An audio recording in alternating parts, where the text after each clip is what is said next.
welcome again to Spotlight. I'm Pastor Dan, and thank you if you're watching and listening to these regularly. We're blessed, Andres and me. I wish we could just hang out together and be at Starbucks and do it in person, but this is as good as we can do right now. We sort of nailed a couple things down over the last two, which were the first two of our series, on how to have a closer and more meaningful relationship with Jesus.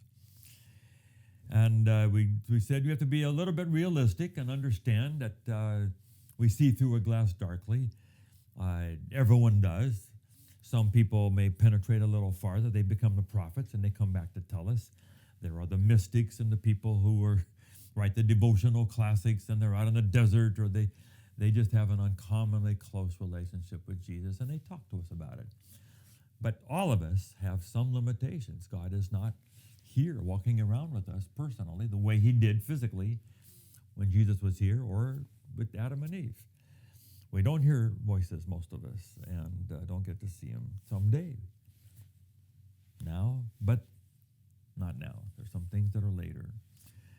And then we talked about how your relationship with God will be affected by your picture of God. If God is harsh and unrelenting and kind of hard to persuade, and you got to put mediators between you and him in order to talk him into what you need and to soften the blow here, then that's going to be your relationship of cringing and fear and so on.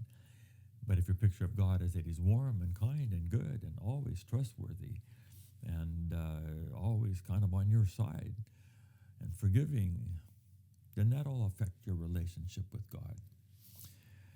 Today, let's talk about looking at Jesus. If you want to have a relationship with Jesus, you have to look at Jesus. Peter got in trouble when he took his eyes off Jesus, and he sank underneath the waves, and he had to look at Jesus. They talked about when they put the snakes were all over the Israelites, and finally said, put the bronze snake up on a pole like a cross, and said, look at Jesus. Jesus, if I be lifted up, I will draw all men unto me. So there's something about looking at Jesus and his, of course, his stories and the words.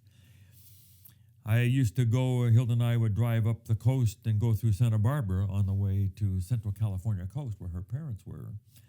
And many times there would be this kind of an art display, art sale there on the front boardwalk there in Santa Barbara.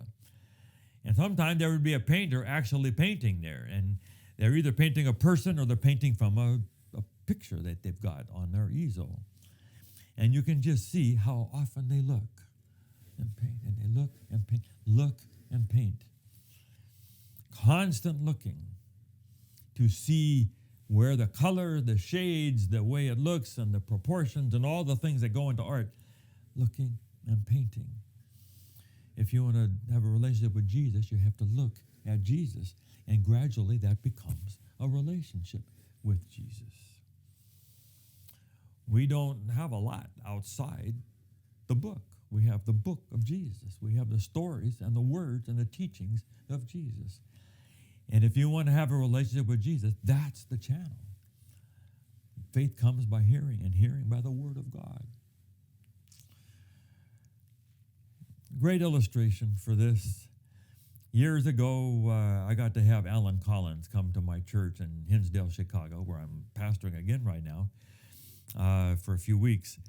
And he did what is called his Age of Man sculpture. Now, he's done great sculptures. He did, Good Samaritan and the Prodigal Son here at La Sierra. Just a genius. Fantastic. And I got to have him in my church. It was fantastic. It's an hour and a half program where he took this mud or whatever you call that raw material, and it was soft enough that he could mold it into a young man while he was talking, and he would do the art. And then he would kind of mess all that up and then convert that same young man into a middle-aged man. And he talked about how you grow in your relationship with God.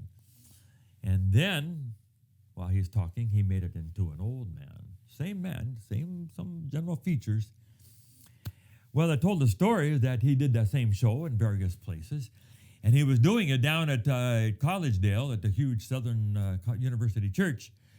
And he was practicing during the week in a particular building in a particular department of the university. And all of a sudden he realized that the face of one of the faculty members was now in this face. He'd been doing this face a certain way for a long time. And all of a sudden, because he was seeing it all the time, it had now shown up in his art. And he had to turn it all away and start over again and get that man's face. That man didn't want his face on this art. But by beholding, we become changed. He had seen that man's face so many times, it imperceptibly came into the artwork. And that's how it is with Jesus. The more we look at Jesus and we read those stories, how did Jesus handle difficult people? Jesus was kind to women, Jesus was kind to children, and the teachings of Jesus. And gradually, Jesus becomes more real to us the more we read the story, the more we look at Jesus. You knew that.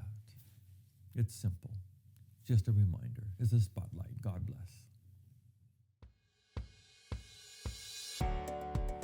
Thank you for watching Spotlight.